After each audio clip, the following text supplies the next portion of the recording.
ආයුබෝවන් අපේ ක්‍රීඩා ලෝලී රසික රසිකාවෙන් හිතවතුනි හිතවතියනි මේ දැන් අපි මේ වෙලාවේ ලෝක යුද්ධයකුත් තියෙන වෙලාවේ ලෝක කුසලානයකට සූදානම් වෙන වෙලාව. තව නොබෝ දිනකින් ඉන්දියාව සහ එංගලන්තය අතර තරගයක් පැවැත්වෙනවා. ඒ තරගය පැවැත්වෙන්නේ ඉන්දියාවේදී. දැන් අපි ඔබ බලාගෙන ඉන්නවා මේ තරගයෙන් ජයග්‍රහණය කරන්නේ කවුද කියන එක, ඉන්දියාවද එංගලන්තයද කියලා. මම අන්නේකේ පිළිබඳව විස්තර ටිකක් ඔබට කියන්න තමයි සූදානම් වෙලා ඉන්නේ. අද ආයෙ සූදානම් වෙලා ඒ නිසාම මේ වෙලාවේ තියෙන තත්ත්වයක් එක්ක රටේ තත්ත්වයක් ලෝකේ තත්ත්වයක් ගැන හිතමින් තමයි අපිට මේ ටික කියන්න සිද්ධ වෙන්නේ. දැන් ඔබ දන්නවා මම කලින් කියපු අනාවැකි ටික. ඔයාලා කියවලා බලන්න පුළුවන්. ඊට ආපහු ගිහිල්ලා බලන්නත් පුළුවන්. ශ්‍රී ලංකා ඕස්ට්‍රේලියා ආදී වශයෙන් ඊගත් ශ්‍රී ලංකාව ඕමානය අතර තිබුණ තරඟ ශ්‍රී ලංකාව ජයග්‍රහණය කරනවා. ඒවා තිබුණේ ශ්‍රී ලංකාව. ඒතකොට මේකේ දැන් අද බලන්නේ මම ඉන්දියාව සහ එංගලන්තය අතර. මේ තරඟේ පැවැත්වෙන්නේ ඉන්දියාවේ කියලා මම ඔබට පැහැදිලි කරා. දැන් මේ ඉන්දියාවේ ක්‍රීඩකයින්ට තමන්ගේ මව් රටේ භූමියේ පාත්‍ර එහෙම නැත්නම් වාස්තු විද්‍යානුකූලව ඒ වාස්තු දෝෂය निराකරණය කරගෙන ඒක වාසියක් කරගන්න ඔවුන්ට හැකියාවක් වාසනාවක් තියෙනවා. මේ තරඟය පැවැත්වෙන්නේ ඉන්දියාවේ කියලා අපි දන්නවා. ඒතර දැන් මම අර කිව්වා වගේ වාස්තු පැත්තට වගේම දිනේ දිහා බැලුවාම දිනේ වෙන්නේ 5 වෙනිදා බ්‍රහස්පතින්දා දවස. මේ බ්‍රහස්පති නැත්නම් ගුරුට අයත් දිනයක්. ඉන්දියා කේන්ද්‍රය අනුව බලනකොටත් ඉන්දියා රටේ කේන්ද්‍රය අනුව බලනකොටත් ඒ ක්‍රීඩකයින්ගේ තත්ත්වය අනුව බලන විටත් ගුරුට ඉතාමත් වාසනාවන්ත දවසක් වෙනවා.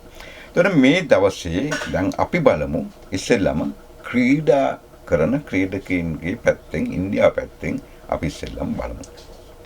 අපි දැන් මොහොතකට ඉස්සෙල්ලා බලමු කලින් තරගයක් ඉන්දියාවේ පැවැත්වුණා. ඉන්දියාවේ පැවැත්වුණා ඉන්දියන් සහ කොදෙව්වන් අතරේ තරගයක්. මේ තරගයේදී ඉන්දියාව ජයග්‍රහණය කරන බව මම කල්ැතුව කිව්වා. ඔබට ඒක බලන්න පුළුවන්. එහෙම මාපසු ගිහිල්ලා බලන්න ඉන්දියාව ජයග්‍රහණය කරපු ආකාරය. එතනදී අපි දැක්කා මම ඔබට කිව්වා වගේම ඉන්දියාවේ ප්‍රබලම ලෙස ඒ පිටිකරුවන් ලකුණු රැස් කළා. ප්‍රබලම පිටිකරුවෙක් දිගින් දිගටම ලකුණු රැස් කරා.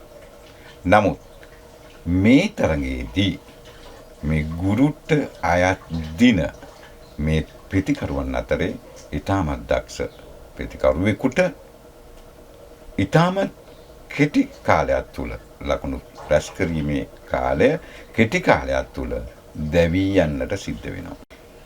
දැන් බොහෝ අය මගෙන් අහනවා කාශී වාසිය කාටද හිමි වෙන්නේ ඒක කියන්න බැරිද කියලා. ඕක සමහර වෙලාවල් වලට ඒක කියන්න පුළුවන් අවස්ථා තියෙනවා. මොකද මේ මොහොත සහ ඒ හෝරාවන් පිළිබඳව සොයාගෙන යද්දී.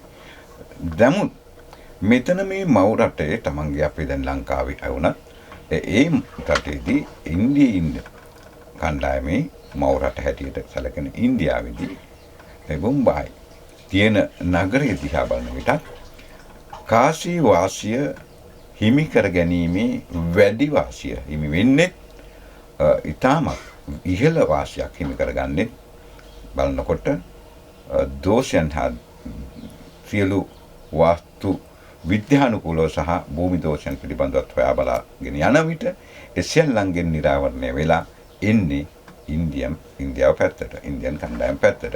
ඒ අනුව මේකේ ප්‍රතිඵලය පිළිබඳ දැන් බොහෝ අය බලාගෙන ඉන්නේ මං කියනකම්. මෙන්න ප්‍රතිඵලය මේකයි වෙන්නේ.